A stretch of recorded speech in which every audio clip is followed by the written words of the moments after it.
आणि आता बातम्या पाहूयात सविस्तर।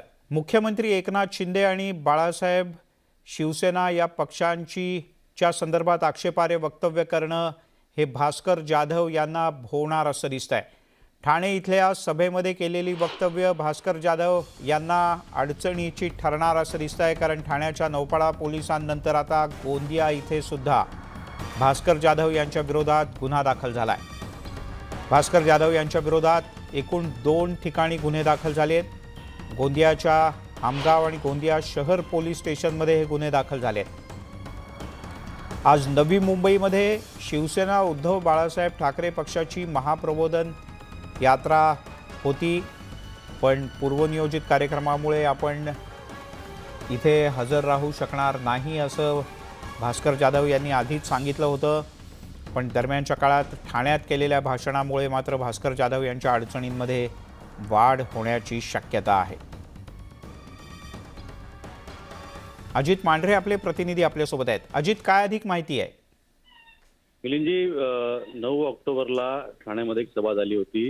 या सभेमध्ये भास्कर जाधव असतील, सुषमा अंधारे असतील, विनायक राऊत असतील, हे शिवसेना उद्धव बाळासाहेब ठाकरे या पक्षाचे वरिष्ठ नेते होते। यांनी या ठिकाणी भाषण केली होती। या दरम्यान आमदार भास्कर जाधव यांनी मुख्यमंत्र्यांची नक्कल केली होती। त्याच पद्धतीनं त्यांना गद्दार म्हटलं होतं आणि अनेक मंत्र्यांवरती टीका केली होती। तर हे सर्व लक्षात घेता त्यांच्यावरती ठाण्यातल्या नौपाडा पोलीस स्टेशनमध्ये गुन्हा दाखल करण्यात आला होताच। पण यानंतर आता बाळासाहेबांची शिवसेना या पक्षातील काही कार्यकर्ते आणि पदाधिकाऱ्यांनी त्यांच्या विरोधामध्ये गोंदियामध्ये 2 ठिकाणी गुन्हे दाखल केलेत। एक गोंदियातील आमगाव पोलीस स्टेशनमध्ये आणि दुसरं गोंदियातील गोंदिया शहर पोलीस स्टेशनमध्ये गुन्हे दाखल केलेत।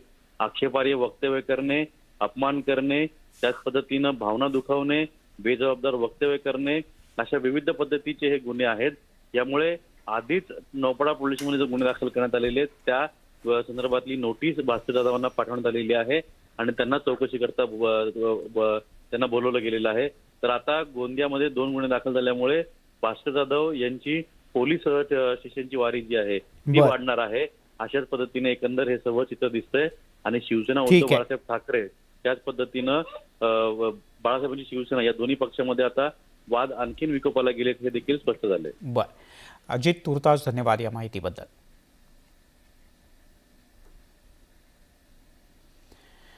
तिकडे अंधेरी पूर्व विधानसभा मतदारसंघातील पोटनिवडणुकीसाठी उद्धव ठाकरे यांच्या शिवसेनेच्या गटाची उमेदवारी मिळालेल्या ऋतुजा लटके यांच्या उमेदवारीचा मार्ग अखेर मोकळा झालाय।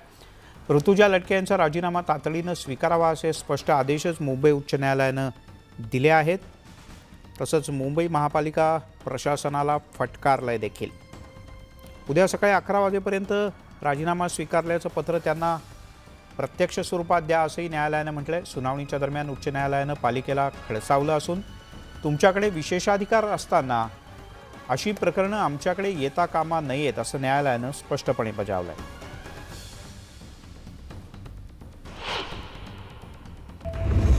ऋतुजा लटकेंच्या राजीनाम्याचा मार्ग मोकळा। राजीनामा स्वीकारण्याचे बीएमसीला न्यायालयाचे आदेश। ऋतुजा लटके निवडणुकीच्या रिंगणात उतरणार। मुंबई उच्च न्यायालयाच्या बाहेर साश्रू नयनांनी बाहेर पडलेल्या या आहेत ऋतुजा लटके। बीएमसीच्या नोकरीचा राजीनामा न स्वीकारल्यानं ऋतुजा लटके यांनी उच्च न्यायालयाचे दरवाजे ठोठावले होते। उमेदवारी अर्ज भरायला 2 दिवस शिल्लक असतानाच कोर्ट काय निकाल देणार याकडे सगळ्यांचं लक्ष लागलं होतं। ऋतुजा लटके यांच्या राजीनाम्याचा अर्ज 3 ऑक्टोबरला आला होता, पण राजीनाम्यावर लगेचच 7 ऑक्टोबरला निर्णय घेता येणार नाही। ऋतुजा लटके यांच्या विरोधात 12 ऑक्टोबरला एक भ्रष्टाचाराची तक्रार दाखल झाल्याचं मुंबई मनपाच्या वकिलांनी सांगितलं। बीएमसीचा कर्मचारी निवडणूक लढवतोय, त्यात इशू का करता?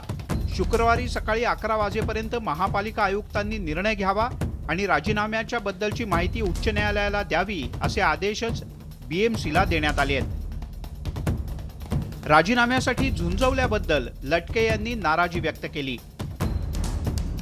माझा न्यायदेवतेवर पूर्णपणे विश्वास होता आणि म्हणूनच मी आता कोर्टामध्ये आलेले आणि आज सुनावणी झाली, तर तो न्याय मला मिळालेला आहे। दिलासा वाटला, पण मला एवढंच वाटतं की कोर्टापर्यंत जायची मला वेळ येऊ द्यायची नव्हती, पण नाईलाजास्तव मला जावं लागलं. अडवणूक होते काय असं नाही, अडवणूकच करत होते. फक्त वाईट इतक्या गोष्टीचं वाटतंय, ज्या कोविड काळामध्ये या मुंबई महानगरपालिकेला जगामध्ये स्थान मिळालं, त्याच मुंबई महानगरपालिकेने दिवंगत माननीय रमेश लटकेंच्या पत्नीला एक आगळा वेगळा न्याय देण्याचा प्रयत्न केला. क्रूरतेने तिच्याबरोबर वागले. ऋतुजा लटके यांना बिनविरोध निवडून द्यावं असं आवाहन अनिल परब यांनी सत्ताधाऱ्यांना केलंय. महाराष्ट्रामध्ये निवडणुका बिनविरोध मोठ्या मनाने आतापर्यंत झालेल्या आहेत. आता त्यांनी मोठं मन दाखवावं आणि ही निवडणूक जर बिनविरोध केली तर महाराष्ट्रात अजूनही संस्कृती आहे असं लोकांना वाटेल. ऋतुजा लटके यांचा राजीनामा मंजूर झाला असला तरीही त्यांच्या संघर्षाची पहिली पायरी आहे. फक्त उमेदवारीसाठी ऋतुजा यांना बीएमसी आणि कोर्टाच्या पायऱ्या झिजवाव्या लागल्या. निवडणुकीच्या काळात त्यांना आणखीन मोठ्या अग्निपरीक्षेला सामोरं जावं लागणार आहे. सुस्मिता भदाणे आणि प्रणाली कापसेसह प्रशांत बाग, न्यूज 18 लोकमत, मुंबई. तिकडे बाळासाहेबांचे शिवसेना पक्षाचे नेते दीपक केसरकर यांनी उद्धव ठाकरे यांच्यावर जोरदार निशाणा साधलाय. लटके यांची उमेदवारी लटकवून सहानुभूती मिळवण्याचा ठाकरेंचा प्रयत्न होता असा आरोप केसरकर यांनी केलाय. यासोबतच राजीनाम्याच्या बद्दल वेळेत अर्ज का दाखल केला नाही असा प्रश्नही त्यांनी उपस्थित केलाय. ही जागा काँग्रेस राष्ट्रवादीला द्यायची होती का असा प्रश्न विचारत त्यांनी शिवसेनेला चिमटा काढलाय. आता सुद्धा कोणी सांगितलं होतं की त्यांचा राजीनामा ऍक्सेप्ट करू नका, असं काय आम्ही कोणाला सांगितलं होतं का? राजीनामा ऍक्सेप्ट करताना जी प्रोसिजर फॉलो करायला लागते, ही प्रोसिजर फॉलो केली जाते याची पूर्ण कल्पना त्यांना होती आणि त्याच्यामुळे जाणून बुजून वेळेवर ऍप्लिकेशन द्यायचे नाही आणि मग यंत्रणांकडून वेळ झाला तर जणू काय आम्हीच तो वेळ करायला लावतोय असं भासवायचं. हे एक सिंपती मिळवण्याची ही स्ट्रॅटेजी आहे असं माझं स्पष्ट मत आहे आणि हे वेळोवेळी सिद्ध झालेलं आहे. आता जर आपण ही सीट काँग्रेस किंवा राष्ट्रवादीला सोडली तर मग त्याच्यामधून लोकांमध्ये काहीतरी गैरसमज निर्माण होईल, म्हणून त्यांनी शेवटच्या क्षणी निर्णय घेतला असेल की आपण ही सीट लढवावी. कारण एवढा उशीर होऊ शकत नाही. एवढा उशिरा राजीनामा द्यायला झाला याचा अर्थ ही सीट लढवावी की नाही याच्याबद्दल कदाचित त्यांची संभ्रमावस्था होऊ शकते आणि आज सुद्धा महाविकास आघाडी म्हणूनच ते लढवत आहेत. त्याच्यामुळे महाविकास आघाडीपैकी कोणी ही सीट लढवली होती याच्याबद्दल कदाचित एकमत झालेलं नसेल आणि त्याच्यामुळे त्यांना ऍप्लिकेशन द्यायला उशीर झालेला असेल. इकडे अंधेरीतल्या पोटनिवडणुकीमध्ये मुरजी पटेल कुणाचे उमेदवार असणार हा प्रश्न आहे. त्यांचं नाव नक्की आहे, पण पटेलांच्या हाती कमळ असणार की ढाल तलवार याकडे सध्या सगळ्यांचं लक्ष लागलंय. याबद्दल एक बैठक होऊन त्यात अंतिम निर्णय होणार. पण अर्ज दाखल होणं आणि प्रचार सुरू करणं या आधीच्या निवडणुकीत आत्तापासूनच रंग भरायला लागले. मुरजी पटेल कुणाचे उमेदवार? पटेल हातात ढाल तलवार घेणार. कमळाच्या चिन्हावर लढणार पटेल. अंधेरी पूर्वची पोटनिवडणूक प्रचाराआधीच रंगतदार स्थितीत पोहोचली आहे. भाजपनं मुरजी पटेल यांची उमेदवारी जाहीर केली. मुरजी पटेलांनी तयारीही केली. पण निवडणुकीचा रागरंग पाहून शिंदे आणि फडणवीसांनी रणनीती बदलली आहे. फडणवीसांनी शिंदेंसोबत चर्चा करून अंतिम निर्णय घेणार असल्याचं सांगितलं. आम्ही जी बाळासाहेबांची शिवसेना आहे आणि भारतीय जनता पार्टी एकत्रितपणे ही निवडणूक लढवणार आहोत. कोणाचा उमेदवार लढेल या संदर्भात आमची बैठक आहे. त्या बैठकीत मी आणि शिंदे साहेब आम्ही दोघं मिळून ते ठरवणार आहोत. ऋतुजा लटकेंना सहानुभूती मिळू नये याची पुरेपूर काळजी भाजप आणि शिंदेंचा पक्ष घेतोय. त्यामुळेच पटेल यांना ढाल तलवार या चिन्हावर लढण्यावर दोन्ही पक्षात चर्चा सुरू असल्याची माहिती आहे. मुरजी पटेल उमेदवारी अर्ज भरणार होते, पण त्यांनी उमेदवारी अर्ज भरण्याचा निर्णय लांबणीवर टाकलाय. यावर अंतिम निर्णय आता पुढच्या बैठकीत होणार आहे. आपली बाजू विकलांग आहे, आपल्या बाजूमध्ये दम नाही, आपल्या बाजूमध्ये कुठल्याही प्रकारचे ठोस मुद्दे नाहीत, हे लक्षात न घेता तुम्ही जर आमच्यावर बायस आहे असं म्हणत बसलात, पुन्हा एकदा तोच आहे. मुळात तुमचा आता खरा विचार कोणता म्हणून लोकांच्या बायस व्हा, कारण तुम्ही कुणाचे सगळे जे येत आहेत त्यांना स्वीकारत चाललाय. भाजप विरुद्ध ठाकरेंची शिवसेना असा सामना झाल्यास ऋतुजा लटकेंना सहानुभूती मिळेल अशी शक्यता आहे. त्यामुळेच मुरजी पटेलांना शिंदेंच्या पक्षाकडून रिंगणात उतरवून शिवसेना विरुद्ध शिवसेना अशी लढत घडून आणण्याची रणनीती आहे. पण या फक्त चर्चा आहेत. त्यामुळे मुरजी कोणत्या पक्षाकडून लढणार याची उत्सुकता निर्माण झाली आहे. विशाल पाटील, न्यूज 18 लोकमत, मुंबई. तिकडे अंधेरी पोटनिवडणुकीत शिवसेनेचे एकेकाळचे कट्टर विरोधी असलेल्या कम्युनिस्टांनी उद्धव ठाकरे यांच्या पक्षाला जाहीर पाठिंबा दिला. यावरून भाजपनं ठाकरेंवर जोरदार टीका केली. पाहूयात एक खास रिपोर्ट. अंधेरीच्या पोटनिवडणुकीत कम्युनिस्टांचा ठाकरेंना पाठिंबा. शिवसेनेचा भगवा झाला लाल. कम्युनिस्टांच्या पाठिंब्यावरून भाजपची ठाकरेंवर टीका. अंधेरी पोटनिवडणुकीत उद्धव ठाकरेंची शिवसेना रिंगणात आहे. या पोटनिवडणुकीत भाजप आणि बाळासाहेबांच्या शिवसेनेचा उद्धव ठाकरेंच्या पक्षाशी सामना होणार आहे. या निवडणुकीत एकेकाळचे शिवसेनेचे कट्टर विरोधी असलेल्या कम्युनिस्टांनी उद्धव ठाकरेंच्या पक्षाला पाठिंबा जाहीर केलाय. भाकपच्या पाठिंब्यावरून भाजपनं उद्धव ठाकरेंवर टीकेचे बाण सोडले. शिवसेनेनं आता हिंदुत्व सोडलंय. त्यामुळे शिवसेनेचा भगवा आता लाल झाल्याचा टोला भाजपनं लगावलाय. ज्या बाळासाहेब ठाकरे यांनी लाल माकडं असं संबोधन ज्या कम्युनिस्टांच्या डाव्यांचं करायचे, त्याला मातोश्रीवर सन्मानित बोलून पाठीमागे माननीय बाळासाहेब ठाकरेंचा फोटो आहे, त्यासमोर तुम्ही अशा पद्धतीने विषय मांडताय, त्यांचा पाठिंबा घेताय. माननीय बाळासाहेब ठाकरेंच्या आत्म्यालाच काय वाटत असेल? कम्युनिस्टांच्या पाठिंब्यामुळे शिवसेना आता हिंदुत्वापासून दूर गेल्याचं अधोरेखित झाल्याचं भाजपनं म्हटलंय. हिंदुत्व स्वीकारून शिवसेनेला पुढे नेलं होतं. मात्र हिंदुत्व विरोधी ज्या शक्ती आहेत त्या शक्तीने एका अर्थाने उद्धव ठाकरे यांच्या गटाला हिंदुत्वापासून दूर नेण्याचा एक व्यापक कट म्हटलं तर हरकत नाही अशी परिस्थिती केली आहे. शिवसेनेच्या उदयाच्या काळात सेनेचा कम्युनिस्टांशी मोठा संघर्ष झाला होता. या संघर्षाचा दाखला देऊन भाजपनं उद्धव ठाकरेंच्या वैचारिक गोंधळाकडे लक्ष वेधलंय.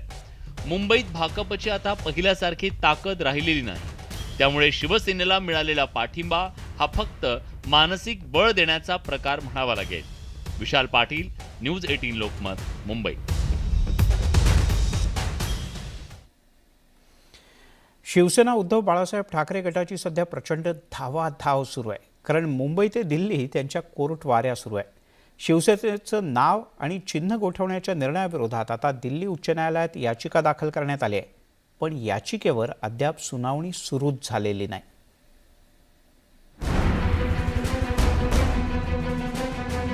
निवडणूक आयोगानं शिवसेना नाव आणि धनुष्यबाण हे पक्षचिन्ह दोन्ही गोठवले. त्यानंतर शिवसेनेच्या ठाकरे गटानं निवडणूक आयोगाच्या निर्णयाविरोधात दिल्ली हायकोर्टात याचिका दाखल केली आहे. या याचिकेत आयोगानं नैसर्गिक न्यायाचं तत्त्व पाळलं नाही, आम्हाला आमचं म्हणणं मांडण्याची संधी न देताच घाईत निर्णय दिल्याचा दावा करण्यात आलाय. केंद्रीय निवडणूक आयोगानं शनिवारी पक्षाशी संबंधित सर्व गोष्टी मागवल्या होत्या. त्या शनिवारीच सादर करण्यात आल्या होत्या.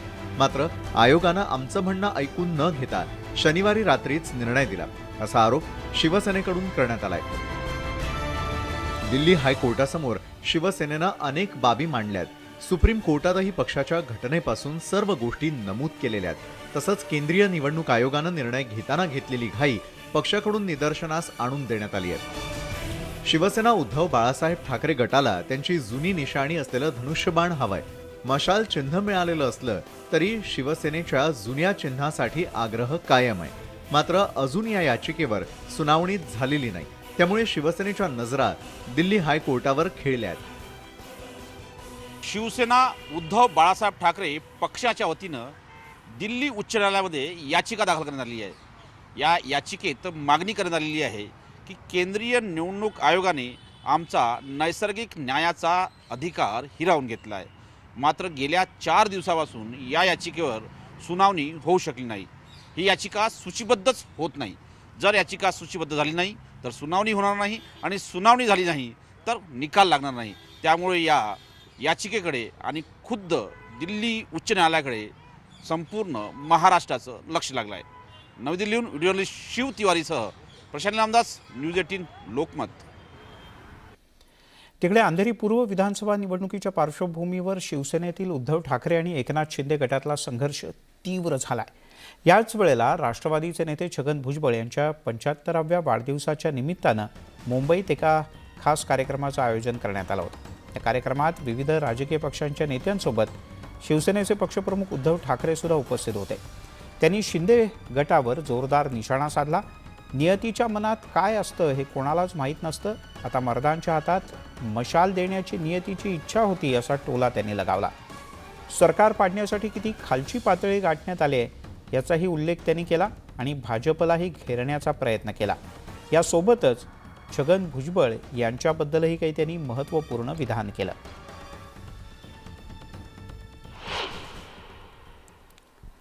अशी अनेक वादळं शिवसेनेने अंगावर घेतलेत, पण त्यावेळेला ही अशी अनेक वादळं सोबत सुद्धा होती. आणि आता सुद्धा ह्या वादळामध्ये हे एक वादळ आणि अख्खं राष्ट्रवादी काय काँग्रेस काय सगळीच मोठी मोठी वादळ, शरद पवार साहेब आहेत वादळ निर्माण करणारे, हे सोबत असल्यानंतर आणि वादळ असो पाऊस असो न डगमगता उभे राहणारे, त्याच्यामुळे एवढी सगळी तुम्ही सोबत असल्यानंतर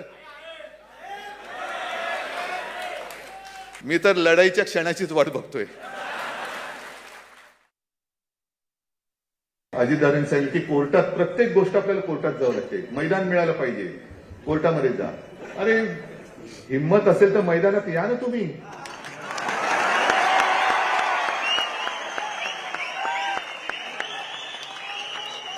माझी तर तयारी आहे, मी मैदानात उतरलेलो आहे. आम्हाला मैदान कसं मिळणार नाही ह्याच्यापेक्षा मैदान दोघांनी मिळून एकत्र या, एका व्यासपीठावरती येऊ, एका मैदानात येऊ आणि होऊन जाऊ दे काय व्हायचं ते.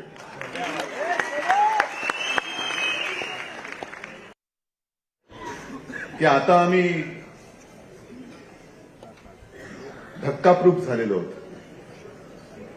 म्हणजे असं म्हणतात की जपानला जर एखाद दिवशी भूकंप नाही झाला तर लोक जरा परेशान होतात की आज काय भाई भूकंप नाही हो. पण पहिला आणि मोठा जो धक्का बसला आम्हाला कुटुंबियांना मानसिक, तो भुजबळ साहेब आपण जेव्हा शिवसेना सोडली त्यावेळेला. म्हणजे मला बसला धक्का, बाळासाहेबांना बसला. आम्ही तर आतापासून ते किती वर्ष वजा करा त्या वयाचे होतो. आणि ते म्हणजे आपला एक कुटुंबातला माणूस आपल्याला सोडून जाऊ कसा शकतो, हाच एक मोठा धक्का होता. राग वगैरे हा नंतरचा भाग, ते राजकारणाचा भाग झाला. एवढंच नाही तर छगन भुजबळ जर का आत्ता शिवसेनेत असते तर मुख्यमंत्री झाले असते असं विधानही त्यांनी केलं. वळूयात पुढच्या बातमीकडे. आमदार बच्चू कडू यांचा राज्य मंत्रिमंडळात समावेश होण्याची शक्यता होती, पण आता ही शक्यता आणि कडूंची अपेक्षा मावळत चालल्या. 2.5 वर्षानंतर मंत्रिपद मिळेल असं उत्तर बच्चू कडू यांना माध्यमांच्या माध्यमातून कळलं असं कळतं आणि त्यामुळे त्यांनी संतापही व्यक्त केला.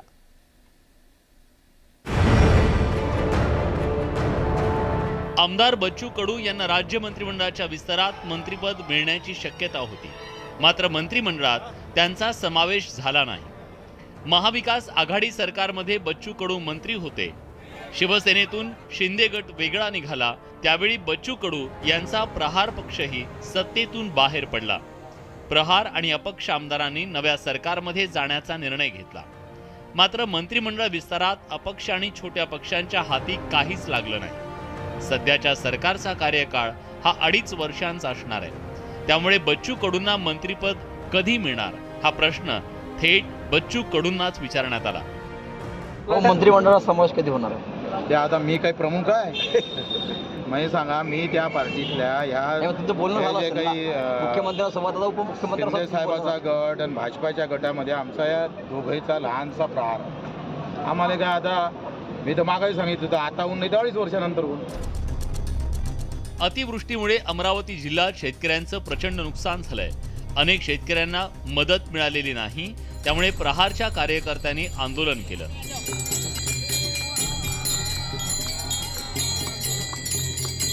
या मुद्द्यावरून माध्यमांनी बच्चू कडूंना प्रश्न विचारला, मात्र प्रश्नाचं उत्तर देण्याऐवजी कडूंनी माध्यमांना सल्ले द्यायला सुरुवात केली. तुमच्या खात्यात पैसे दाखवतो शेतकऱ्याच्या, पण माहीत घेत नाही, काय नाही, उठून कोणा फोन केला चाललं सांगाले, याचा काही अर्थ आहे का? मीडिया म्हणजे काय असतं, पत्रकार काय असतं, त्यांना संशोधन केलं पाहिजे, माहिती घेतली पाहिजे. कुठलं सुटलं लावलं खात्यात पैसे जमा झाले, किती जणांचे दाखवू जमा झाले? ते 2 दिवस अगोदरच पैसे जमा झाले. एकनाथ शिंदे यांनी शिवसेनेतून वेगळी चूल मांडल्यानंतर बच्चू कडू सुरुवातीपासून त्यांच्या सोबत होते. त्यामुळे पहिल्याच विस्तारात बच्चू कडूंचा समावेश होण्याची शक्यता वर्तवली जात होती. मात्र आता जसजसा काळ लोटत चाललाय तसतसा मंत्रिपदाचा मुद्दा मागे पडत चाललाय की काय असा प्रश्न निर्माण झालाय. त्यामुळे बच्चू कडूंचा संताप होणं स्वाभाविक आहे. मात्र हा संताप माध्यमांवर काढण्याची काहीच गरज नव्हती, हेही तितकंच खरं. मीडिया म्हणजे काय असतं, पत्रकार काय असतं, त्यांना संशोधन केलं पाहिजे, माहिती घेतली पाहिजे. संजय शेंडे, न्यूज 18 लोकमत, अमरावती.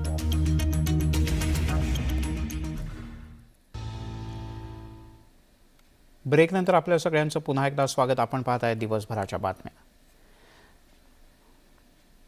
जर छगन भुजबळ यांनी शिवसेना सोडली नसती तर ते मुख्यमंत्री झाले असते, असं विधान ठाकरे गटाचे पक्षप्रमुख उद्धव ठाकरे यांनी केलं.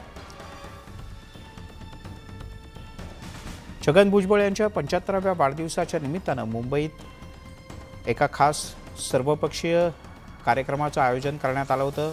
या कार्यक्रमाच्या अध्यक्षस्थानी राष्ट्रवादी काँग्रेसचे अध्यक्ष शरद पवार होते आणि याच कार्यक्रमात बोलताना उद्धव ठाकरे यांनी आपल्या मनातली सलही बोलून दाखवली आणि जर छगन भुजबळ शिवसेनेत असते तर मुख्यमंत्री झाले असते असं विधान केलं. यावेळेला काही जणांनी टाळ्या वाजवल्या तर काही जणांच्या भुया उंचावल्या.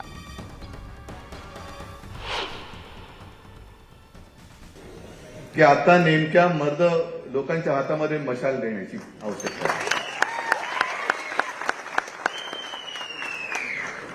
आणि दादा, तुम्ही जे बोललात की 4 महिने तुम्हाला अधिक मिळाले असते तर भुजबळ साहेब मुख्यमंत्री झाले असते, मी थोडं करेक्शन करतो. जर भुजबळ साहेबांनी शिवसेना सोडली नसती तर त्याच्या आधीच मुख्यमंत्री झाले. वाढदिवसाच्या या कार्यक्रमाला मुख्यमंत्री आणि उपमुख्यमंत्र्यांना सुद्धा बोलवलं होतं, मात्र त्यांना काही अडचण होती त्यामुळे ते येऊ शकले नाहीत असं भुजबळ यांनी सांगितलं. दुसरीकडे देशात सध्या दाढीवाल्यांचं राज्य असल्याचं मिश्किल भाष्य त्यांनी केलं. महाराष्ट्रात काळे दाढीवाले, दिल्लीत पांढरे दाढीवाले, त्यामुळे मी सुद्धा दाढी ठेवली असं सांगायलाही भुजबळ विसरले नाही. या कार्यक्रमाच्या निमित्तानं शेकडोंच्या संख्येनं कार्यकर्ते छगन भुजबळ यांना शुभेच्छा देण्यासाठी उपस्थित होते. सदन कितना सुंदर है, बोले हाँ महाराष्ट्र सदन बहुत सुंदर है, बनाने वाला अंदर है.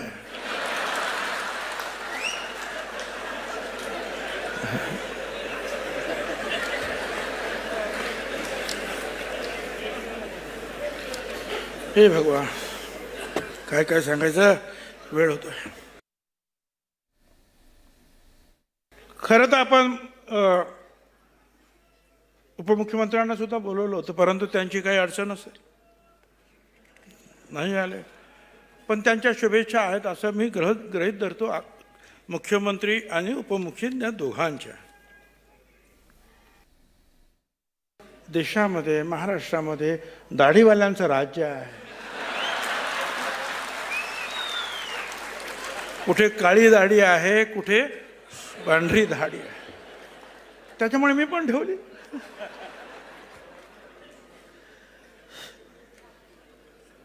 ते म्हणले ठीक आहे ठेवा.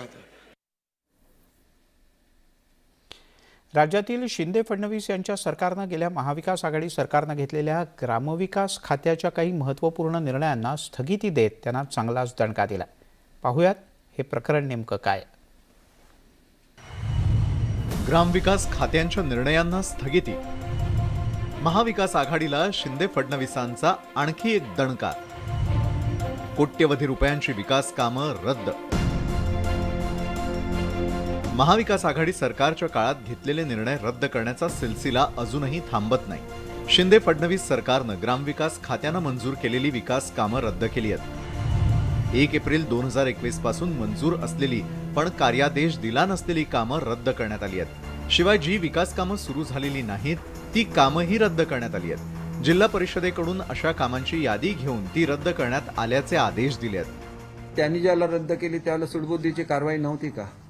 ते ज्याला सत्तेवर आले त्याला त्यांनी रद्द केलेली होती सगळी कामं. केली होती की नाही त्यांनी स्वतःच्या मनाला विचारावं आणि नंतर असे प्रश्न रेज करावे. शिंदे फडणवीस सरकारच्या या निर्णयाबाबत विरोधी पक्षाच्या आमदारांनी नाराजी व्यक्त केली आहे. मी मंजूर करून आणला होता, त्याचं टेंडरलाही होतं, त्याच्यामध्ये अनेक मंदिरं आहेत, शाळा आहेत, त्याच्याचबरोबर अंगणवाडी आहेत, रोड आहेत, असे सगळे जे निधी आहे कदाचित असं कळतं की आम्ही जो मंजूर करून आणला होता टेंडरलाही आहे त्याला कात्री लावली आणि कॅन्सल केलं असं आम्हाला कळतंय. शिवसेनेनंही या निर्णयावरती तीव्र नाराजी व्यक्त केली आहे. ग्रामविकास विभागातून पण देखील आणि विशेषतः 25-15 मध्ये पण देखील पक्षपात जे केलं जात आहेत ह्या तक्रारी देखील माननीय आमदार देत आहेत आणि त्याची दखल घेऊन याबाबत काय उचित पक्षाच्या वेगवेगळे जे नेते आहेत हे निर्णय घ्यायचं ते आम्ही ठरवतोय. महाविकास आघाडीनं सरकारच्या या निर्णयाला कोर्टात आव्हान देण्याची तयारी सुरू केली आहे. विकास कामं रद्द करण्यावरून महाविकास आघाडी विरुद्ध शिंदे फडणवीस सरकारमधील संघर्ष आणखी तीव्र होण्याची शक्यता आहे. चंद्रकांत फुंदेसह bureau report, news 18 Lokmat, Pune. तिकडे कोकणातल्या रणभूमीत दोन्ही शिवसेनेचे सेनापती आमने सामने येणार असं दिसतंय. रत्नागिरी संगमेश्वर विधानसभा मतदारसंघात उदय सामंत यांच्या विरोधात राजन साळवी यांना उमेदवारी दिली जाण्याची चर्चा आत्तापासूनच सुरू आहे आणि तसं झालं तर राज्यातल्या बिग फाईटमध्ये कोकणातल्या या निवडणुकीचा समावेश नक्की होऊ शकतो. कोकणातल्या रणांगणात दोन सेनापतींमध्ये होणार युद्ध. कोकणातल्या वर्चस्वासाठी होणार घमासान. सामंत साळवींमध्ये लढतीची शक्यता. कोकणात ताकद वाढवण्यासाठी शिवसेना उद्धव बाळासाहेब ठाकरे आणि एकनाथ शिंदेंची बाळासाहेबांची शिवसेना सज्ज झाली आहे आणि सर्वात मोठी राजकीय लढाई रत्नागिरी संगमेश्वरच्या भूमीत होण्याची शक्यता आहे. एकनाथ शिंदेंच्या बाळासाहेबांची शिवसेना पक्षाकडून उदय सामंतांविरोधात उद्धव ठाकरेंच्या शिवसेनेकडून राजन साळवी आव्हान देऊ शकतात. उदय सामंत यांनी हा मतदारसंघ चांगल्या पद्धतीनं बांधलाय तर कोकणात पक्षासाठी घेतलेली मेहनत, कार्यकर्त्यांची फौज आणि दांडगा जनसंपर्क या राजन साळवी यांच्या जमेच्या बाजू आहेत. त्यामुळे राजन साळवी हे उदय सामंत यांच्या समोर तगडं आव्हान उभं करू शकतात. काँग्रेसचे अविनाश लाड आणि शिवसेना उद्धव बाळासाहेब ठाकरे पक्ष यांच्यातली जवळीक वाढली आहे. त्यामुळे उदय सामंतांसमोर भविष्यात राजकीय आव्हान निर्माण होऊ शकतं. दरम्यान राजन साळवी यांनी मात्र राजापूर मतदारसंघाची साथ सोडणार नसल्याचं सूचक ट्विट केलंय. त्यामुळे भविष्यात राजन साळवी काय भूमिका घेणार याकडे सर्वांचं लक्ष लागलंय. मैदानात कुणीही उतरलं तरी फरक पडणार नाही असं बाळासाहेबांच्या शिवसेनेनं स्पष्ट केलंय. कोकणात ताकद दाखवून देऊ असंही दीपक केसरकर यांनी सांगितलं. राजन साळवींना रत्नागिरी संगमेश्वरच्या मैदानात उतरवण्यासाठी पक्षाचे प्रयत्न सुरू आहेत. मात्र राजन साळवींचं मन राजापूरमध्येच अडकल्याचं त्यांच्या ट्विटवरून स्पष्ट होत आहे. त्यामुळे आता उदय सामंतांच्या विरोधातल्या लढाईत उद्धव ठाकरेंची शिवसेना कुणाला उतरवणार याकडे सगळ्यांचं लक्ष लागलंय. विशाल रेवडे, न्यूज 18 लोकमत, रत्नागिरी. आणि आता एक महत्त्वाची बातमी. शिक्षणासाठी शाळेचं विजेचं बिल भरण्याची वेळ विद्यार्थ्यांवर आली. जिल्हा परिषदेच्या शाळा अनेक ठिकाणी डिजिटल झाल्या, मात्र विजेचं बिल भरायला पैसेच नाहीत, म्हणजे अनुदान आलंच नाही. आणि त्यामुळे शिक्षण घेणाऱ्या विद्यार्थ्यांवर मागच्या 4 वर्षांपासून विजेचं बिल भरण्याची वेळ आली. पाहुयात खेड तालुक्यातला हा धक्कादायक रिपोर्ट. शिक्षण घ्यायचं तर बिल भरा. विद्यार्थ्यांच्या माथी शाळेचं वीज बिल. शाळा डिजिटल मात्र बिलाचा अंधार. झेडपीच्या शाळांना कधी मिळणार अनुदान? वीज बिलांची ही रक्कम विद्यार्थ्यांना भरावी लागतेय. सरकारकडून वीज बिल भरण्यासाठीचं अनुदान झेडपीच्या शाळांना मिळत नाही. परिणामी वीज बिल भरण्यासाठी सामाजिक कार्य करणाऱ्या व्यक्तींची मदत घ्यावी लागते. झेडपीच्या डिजिटल शाळेला कम्प्युटर, LED टीव्ही देण्यात आला. त्याचा विद्यार्थ्यांना शिक्षणासाठी मोठा फायदा होतोय. मात्र वीज बिलाचा भुर्दंड किती दिवस सहन करायचा हा प्रश्न निर्माण झालाय. सर्व विद्यार्थी पालकांकडून पैसे काढून गोळा करतो आणि शाळेत भरतो. आम्ही इयत्ता पहिलीपासून लाईट बिल भरतो. शाळेचं लाईट बिल हो. रत्नागिरी जिल्ह्यात भयावह परिस्थिती पाहायला मिळते. खेड तालुक्यातील जेडपीच्या 166 शाळांमध्ये थकबाकी शिल्लक आहे. 94 शाळांमध्ये वर्गणी काढून बिल भरण्यात आलं. 72 प्राथमिक शाळांकडे 1 लाखाचं वीज बिल थकीत आहे. वीज कट होऊ नये यासाठी वर्गणी काढून बिल भरण्यात आलं, तर ग्रामपंचायतींकडे निधीची कमतरता आहे. त्यामुळे वीज बिल भरू शकत नसल्याचं ग्रामपंचायतींनी स्पष्ट केलंय. कोणताही मंत्री या संदर्भात आजपर्यंत बोलायला तयार नाही. माननीय मुख्यमंत्री साहेब, उपमुख्यमंत्री साहेब, शिक्षण मंत्री साहेब, मी आपणास हात जोडून विनंती करतो की जिल्हा परिषद शाळांना लाईट मोफत द्या, तळागाळात शिक्षण पोचू द्या. लाईटची मोठी समस्या असते ग्रामीण भागामध्ये आणि अशा परिस्थितीमध्ये आपण जे काही लाईट बिल आलेलं असतं ते आपण शासनाकडे वारंवार मागणी केलेली असूनही शासनाकडून कोणतंही आपल्याला अनुदान प्राप्त न झाल्यामुळे शाळेची लाईट कट होऊ नये म्हणून आम्ही पालकांच्या माध्यमातून व्यवस्थापन समितीच्या सहकार्यातून या ठिकाणी लाईट बिल भरत असतो. शासन आणि प्रशासनानं हा प्रश्न लवकरात लवकर सोडवला तर विद्यार्थ्यांवरचा भुर्दंड कमी व्हायला मदत होईल. तालुक्यामध्ये गटविकास अधिकारी यांच्याशी चर्चा करून सर्व ग्रामपंचायतीने 15 वित्त आयोग व स्वनिधीतून शाळांची लाईट बिलं भरावी अशा प्रकारे पत्रव्यवहार केलेला आहे. त्याप्रमाणे बऱ्याचशा ग्रामपंचायती लाईट बिलं भरत आहेत. या व्यतिरिक्त काही ग्रामपंचायतीतून जर भरलं जात नसेल तर त्याबद्दल आढावा घेऊन ते योग्य ते कारवाई करण्यात येईल. झेडपीच्या शाळांची पटसंख्या झपाट्यानं कमी होतीये. त्यात जर विद्यार्थ्यांवरच वीज बिल भरण्याची वेळ येत असेल तर शाळांची पटसंख्या कमी होण्याचा धोका अजून वाढलाय. त्यामुळे सरकारनं लवकरात लवकर हा प्रश्न सोडवण्याची गरज निर्माण झाली आहे. चंद्रकांत बनकर, न्यूज 18 लोकमत, खेड. अपेक्षा आहे की जिल्ह्याचे पालकमंत्री, शिक्षण मंत्री, शिक्षण विभागाचे अधिकारी या विषयाकडे गांभीर्यानं लक्ष देतील. अन्यथा उद्याला विद्यार्थ्यांना पाण्याचं बिल भरायची सुद्धा वेळ येईल. पळूयात पुढच्या बातमीकडे. कर्नाटकचे मुख्यमंत्री बसवराज बोम्मई यांनी कोल्हापुरातल्या एका कार्यक्रमात कर्नाटक भवन उभारण्याची घोषणा केली आणि सीमावासियांच्या जखमेवरती मीठ चोळलं. या विरोधात आता संतप्त प्रतिक्रिया उमटतात. कोल्हापुरात कर्नाटक भवन उभारणार, सीमावासियांच्या जखमेवर मीठ, कोल्हापूरकरांच्या संतप्त प्रतिक्रिया, ठाकरेंच्या पक्षाचा तीव्र विरोध.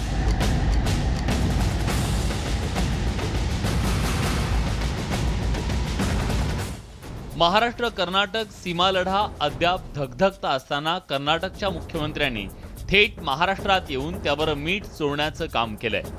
कणेरी मठावर झालेल्या कार्यक्रमात त्यांनी थेट महाराष्ट्रात कर्नाटक भवन उभारण्याची घोषणा केली. कर्नाटकात मराठी भाषिकांवर अन्याय झाल्यावर नेहमीच त्यांच्या पाठीशी उभे राहणाऱ्या कोल्हापुरातच हे भवन उभारण्याची घोषणा करण्याचं जणू धाडस दस्तूर खुद्द कर्नाटकचे मुख्यमंत्री बसवराज बोम्मईंनी केलंय. त्याचे तीव्र पडसाद आता उमटतायत. उद्धव बाळासाहेब ठाकरेंच्या शिवसेनेनं याचा तीव्र निषेध करत कर्नाटक सरकारचा हा प्रयत्न हाणून पाडण्याचा थेट इशारा दिलाय. मराठींवर अत्याचार एवढे झालेले आहेत. त्या अत्याचार लढवण्यासाठी शिवसेना प्रमुख बाळासाहेब ठाकरे, उद्धव ठाकरे आणि शिवसेना अखंडपणे लढत आहे. आणि अशा वेळी आमच्या शेजारी कोल्हापूरमध्ये येऊन जर ती कर्नाटक भवनची घोषणा करणार असतील तर शिवसैनिक कदापि सहन करणार नाहीत. त्यांना आम्ही जाब विचारणारच. कणेरी इथल्या सिद्धगिरी मठावर हा कार्यक्रम झाला. त्यामुळे याचा जाब आता इथल्या महाराजांना सुद्धा ठाकरेंच्या पक्षाकडून विचारला जाणार आहे. महाराजांनी आध्यात्मिक काम जरूर करावं, मात्र कोणत्या एका पक्षाला पुरस्कृत आणि सीमावासियांवर अन्याय होईल असं कृत्य अजिबात करू नये असा थेट इशारा त्यांना देण्यात आलाय. महाराष्ट्र राज्यामध्ये अजून शिवसेना जिवंत आहे आणि जिवंत राहणारच. आणि जोपर्यंत शिवसेना आहे तोपर्यंत ह्या राज्यामध्ये कर्नाटक भवन हे आम्ही कधी खपवून घेणार नाही आणि आम्ही जर त्यांनी नाही काढलं तर 100% शिवसेना तिथे जागेवर जाऊन आम्ही ते फलक काढू. कर्नाटकातील सीमावर्ती भागात त्यांच्या सरकारच्या विरोधात वक्तव्य केल्यास सीमावासियांना बदडून काढण्याच्या घटना भूतकाळात घडल्या. त्या गोष्टी नजरेआड करत कर्नाटकचे सध्याचे मुख्यमंत्री मात्र महाराष्ट्रात येऊन दिमाखात घोषणा करत असतील तर महाराष्ट्र सरकारनं देखील त्याचा गांभीर्यानं विचार करण्याची गरज आहे आणि त्यांचा हा मनसुबा धुडकावून लावायला हवा. ज्ञानेश्वर साळोखे, न्यूज 18 लोकमत, कोल्हापूर. आपण पाहताय दिवसभराच्या बातम्या. लॅक्मे फॅशन वीकमध्ये यावेळेला रिलायन्स इंडस्ट्रीज लिमिटेडच्या प्रयत्नांनी फॅशन इंडस्ट्रीला एक मॅजिक कलेक्शन पाहायला मिळालं. फॅशनला पर्यावरणाची जोड असलेलं सस्टेनेबल म्हणजेच टिकाऊ असं बायोडिग्रेडेबल इको गोल्ड पॉलिएस्टर आज लॉन्च करण्यात आलं. प्लास्टिकच्या फेकलेल्या बाटल्या आणि इतर कचरा चिंध्या यावर प्रक्रिया करून हे कापड तयार करण्यात आलं. याकरता तब्बल 2.5 बिलियन बॉटल्स जमा करून त्यावर प्रक्रिया करण्यात आली. फॅशन इंडस्ट्रीसाठी एक आयडियल इन्व्हेन्शन म्हणता येईल. ये 1.5-2 महीने का एक पूरा ड्यूरेशन था जिसमें हम लोगों ने ये सारा कवर कर सका और शायद हाँ मैजिकल है ये और आई थिंक अब इसके बाद बहुत से लोग ये ट्राई करेंगे और करना चाहिए इनफैक्ट क्योंकि हम डिज़ाइनर्स का ये काम है कि हम लोग कुछ नया कुछ दे जो और लोगों को इंस्पायर करे और लोग इसे और आगे बढ़ाएं. किसने सोचा था कि recycled textiles can be so cool and fashionable at the same time. There's no difference. So I guess more and more brands should definitely pick up such eco-friendly practices. Use करने के बाद में जो बॉटल होती है, PET bottle होती है, वो collect होती है. उसके बाद में उनको प्लांट में लेके जाते हैं. हमारे पास में 2 प्लांट हैं, एक पंजाब में है, एक यूपी में है. उन प्लांट के अंदर बॉटल को क्लीन करके, कट करके, एक्सट्रूड करके फाइबर बनता है, यान बनते हैं और उसके बाद में उनके टेक्सटाइल बनती है कस्टमर्स के साथ में. तो ये हमारा पूरा ऑपरेशन है सस्टेनेबिलिटी का. 36व्या राष्ट्रीय क्रीडा स्पर्धा नुकत्याच पार पडल्या. यंदाच्या स्पर्धांमध्ये कोणत्या राज्यानं चांगली कामगिरी केली आणि महाराष्ट्राच्या खेळाडूंचं योगदान कसं राहिलं पाहूयात.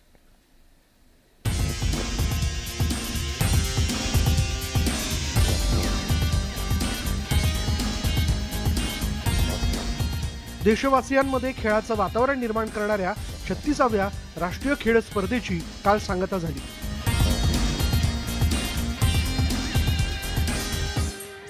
विशेष म्हणजे तब्बल 7,000 खेळाडूंनी 36 वेगवेगळ्या क्रीडा प्रकारांमध्ये घेतलेल्या सहभागातून महाराष्ट्रातल्या खेळाडूंनी यंदा दमदार कामगिरी करून दाखवली आहे. यंदाच्या राष्ट्रीय स्पर्धेच्या पदक तालिकेवर नजर टाकूया. सैन्य दलानं 61 सुवर्ण, 35 रौप्य आणि 32 कांस्य पदकांसह एकूण 128 पदकं मिळवत प्रथम क्रमांक पटकावला. तर महाराष्ट्रातल्या खेळाडूंनी 39 सुवर्ण, 38 रौप्य आणि 63 कांस्य पदकांसह एकूण 140 पदकांसह दुसऱ्या क्रमांकावर झेप घेतली. तर हरियाणाच्या खेळाडूंनी 38 सुवर्ण, 38 रौप्य आणि 40 कांस्य पदकांसह एकूण 116 पदकं पटकावत तृतीय क्रमांक मिळवला. आपल्या खेळाडूंनी मल्लखांब तसेच मल्लखांब या प्रकारात खूप मेडल जिंकली. त्यासोबतच वुशू, जिम्नॅस्टिक, रिथमिक जिम्नॅस्टिक, महिलांच्या हॉकी टीम आणि सॉफ्टबॉल या प्रकारात सुद्धा महाराष्ट्रातल्या खेळाडूंनी पदकांची लयलूट केली होती. सैन्य दलाला मिळणाऱ्या सुविधांप्रमाणेच महाराष्ट्राच्या खेळाडूंसाठीही योजना आखल्या गेल्या तर भविष्यात आंतरराष्ट्रीय स्पर्धांमध्ये मराठी खेळाडू मोठ्या प्रमाणात दिसू शकतील यात शंका नाही. रोहन कदम, न्यूज 18 लोकमत, मुंबई. त्यामुळे राष्ट्रीय स्पर्धेत महाराष्ट्राचा डंका आणि या सगळ्या खेळाडूंचं मनपूर्वक अभिनंदन. दिवसभराच्या बातम्यांमध्ये इथेच थांबूयात. ताज्या बातम्यांचा ओघ न्यूज 18 लोकमतवर सुरूच राहील.